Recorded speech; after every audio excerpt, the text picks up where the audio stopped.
நீங்கள் முதல் உலகப் போர், இரண்டாம் உலகப் போர் பற்றி கேள்விப்பட்டிருப்பீர்கள். ஆனால் பெரிய ஈமு போர் பற்றி கேள்விப்பட்டிருக்கிறீர்களா? ஆம். ஆஸ்திரேலியாவின் மையப்பகுதியில் ஒரு போர் வெடித்தது. நாடுகளுக்கு இடையே அல்ல, மனிதர்களுக்கும் ஈமுகளுக்கும் இடையே. இந்த ராட்சத பறக்க முடியாத பறவைகள் பயிர்களை அழித்து வருகின்றன.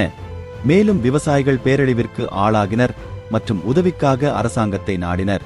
இந்த பறவைகளை பிடிக்க ஆஸ்திரேலிய அரசு இராணுவத்தை அனுப்பியது. இயந்திர துப்பாக்கிகளுடன் ஆயுதம் ஏந்திய இராணுவம் போரில் இறங்கியது. ஆனால் ஈமுக்கள் ஒரு வலிமையான எதிரியாக இருந்தனர். அவர்களின் அபாரமான வேகம், சுறுசுறுப்பு மற்றும் தலை எண்ணிக்கை ஆகியவற்றால் அவர்கள் வீரர்களை விஞ்சினார்கள். இறுதியில் ஈமுக்கள் வென்றன.